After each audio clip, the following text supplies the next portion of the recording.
24 hours of backlash after fashion model Gigi Hadid mocked soon-to-be First Lady Melania Trump at the American Music Awards last night.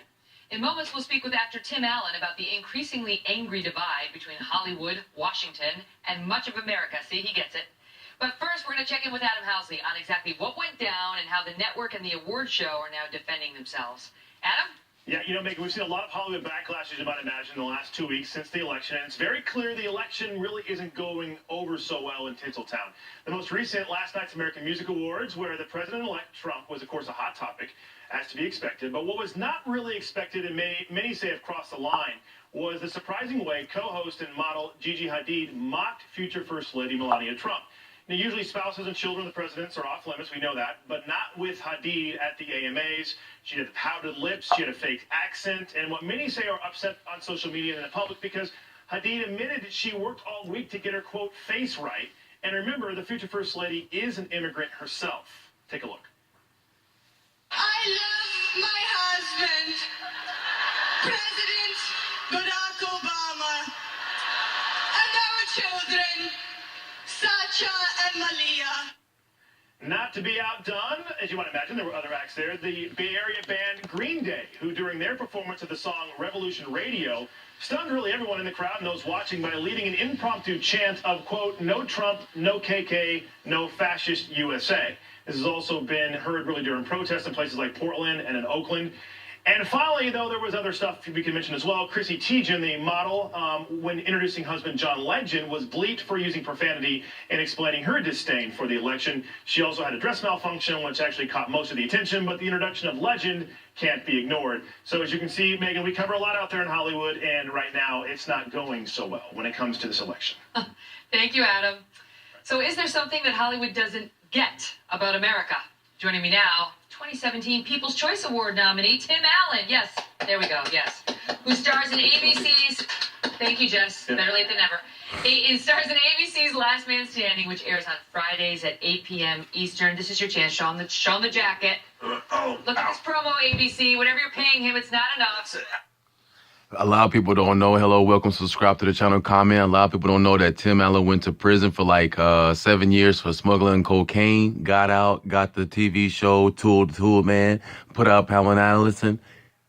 Ain't been fighting Obama ever since. Gotta love him. Right. So I get to tour around the country and I do comedy and I do a show that leans, we have a point of view. I think Your character is a conservative. Well, a point of view, but it's written by liberals. We have a liberal staff. We have That conservatives. goes without saying. That's redundant. But we have a sense of humor about ourselves, and there's a point of view, and there's a place to do it. What I find odd in Hollywood is that they didn't like Trump because he was a bully. But if you had any kind of inkling that you were for Trump, you got bullied for doing that. Mm-hmm. And that's where it gets a little hypocritical to me, is that you can now bully people, and you're always on the defense with this, but mostly what I'm finding is there's no source material. For comedians, like if I want to find a joke on the show, we go upriver to find the joke, and there's no, he was against homosexuals somehow. And I said, where did you... Donald Trump? Yeah, whoever said that. And didn't he wave the flag at the convention? Yeah, the LGBT flag. And I said that was an unusual... They've got a beef with Mike Pence on that, but Donald Trump, no. But a close associate to him, I don't see it. And so he said, I can't make a joke about it. I feel like we're playing that game I played when I was a kid at Telephone. Did you ever play that in high school? Of course. Where you say something at the beginning? And that's what's happening. It's only funny to me because I'm a comedian. I can do this. But it's very difficult in Hollywood to find any source material that would... Well, how are you surviving there as somebody who's, on TV as a conservative? Well, I might not outed himself as open to Donald Trump's ideas, because there are a lot of actors, I know many of them, who are part of the Hollywood conservative underground, and they do not reveal that they lean right at all. I'm really an anarchist. That's how I look at it. As comedians, I don't like anybody telling me what to do. I know, but people still object to that. If they find out you support Trump at all, it's like you smell bad, especially in Hollywood. Believe me, I've had these. They're not even discussions. You get bullied into a position. I don't want to defend the guy. He said stupid stuff. To me, sometimes he acts like a new talent comedian. If you've ever been to a new talent show at a comedy, there's guys that have great material that have very, very bad comedy timing. And he's got terrible timing. What do you mean? Well, he says stuff that could be. George Lopez, and I hate to doubt George, he said a joke about, he was against the wall. Years ago on stage, it was real funny about, we build a wall. Forgive me, George, but the Mexicans will have to build it. And that was the joke. Donald says it, or the expectant president. President-elect Trump. President-elect, expected president. I guess that would be kind of weird, wouldn't it? If you actually was expected. Well, who knows? But sometimes he doesn't say things. I give him the benefit of the doubt. A lot of comedians we watch and go, God, if he just gapped that a little bit, it might have been funny. And he may, in fact, be a guy that wants to be funnier than he is. That doesn't matter. I look at a larger view. I don't like people telling me what to do. If you think this government works good the size it is, I'm one of these guys, just make it smaller. Who on that DS wanted to make it smaller? I'm not so sure that he does, because he has a long line of being a Democrat, but at least it was a shot at making things smaller. I don't know, fiscal realist, What rather? about all the infrastructure spending he wants to do, and he doesn't want to cut entitlements other than Obamacare? I don't know. Then you get these little red flags go up. I'm not sure what exactly has happened. Certainly for a Democrat, you should be happy about this. He's not that. Some of those spending. They could have wound up with Ted Cruz. Don't start that. When you're talking about social issues, I mean, they would have liked him a lot less. Somebody said one comic, it looked like he had a milk allergy the way he talked. He had he's got to take some antibiotics or something. Didn't he seem like he had some kind of, do one of these things? Poor Ted. All right, I'm going to leave it at that. Tim Allen, and the show is actually very popular. Last Man Standing, up for People's Choice Awards. You've got our vote. Yeah, there you go. Wait, let me give Better late than never. Can I give you a joke? Yeah, great. This is what I said. They're making LA's come up with safe space for people that voted for Trump. They're in that area. They want a safe space. They're calling it Texas. Thank you. I like it. Somebody got it. Tim Allen, everybody. Thank you, sir. Joining us now with more, Karl Rove, Fox News political contributor and former senior advisor and assistant to President George W. Bush, and Mo Alethi, a Fox News contributor and executive director of Georgetown's Institute of Politics and Public Service. Great to see you both, guys. So, Karl, your thoughts on the backlash we're seeing now from these Hollywood corners, entertainment corners? Well, first of all, thanks for having Mo and Carl on after Tim Allen. That was really good. Yeah. I mean, he was your warm-up I'm with act. you, Carl. I'm with you. Yeah. Look, I think it's understandable. Hollywood has been tone deaf in this election. Their anger at the election outcome has been heated, and it's led them to do stupid things. Look, the First Lady ought to be off limits, and maybe it took Miss Hadid a week in order to prepare that. But if that's the best she could do after a week, I'd recommend she find another thing other than trying to be a comedian. Maybe she ought to just stick to fashion. Weren't we told, Mo, by the Democrats for the past 8 years that the First Lady is off limits?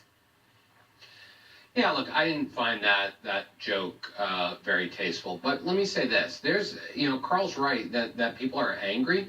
There's been a lot of anger now for quite some time on both sides.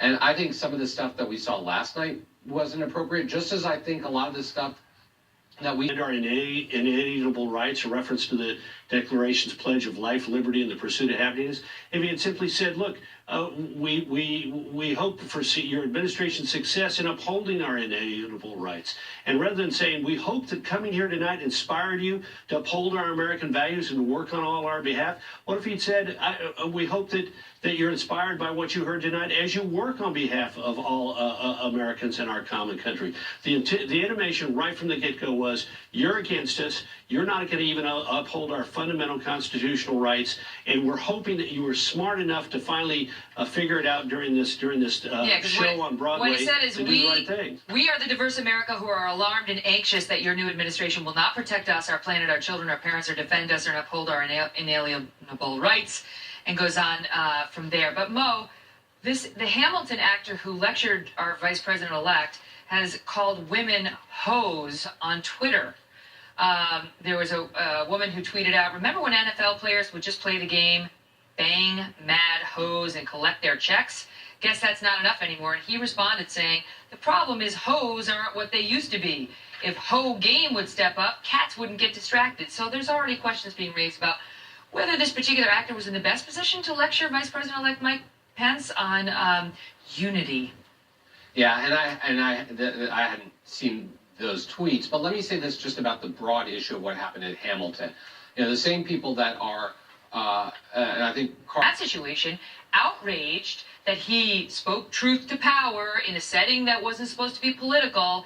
But now when the actor from Hamilton does it, you think the guy is in line for a Nobel Peace Prize. They love it when somebody does it to a Republican. They didn't really love it when Ben Carson did it to the sitting president.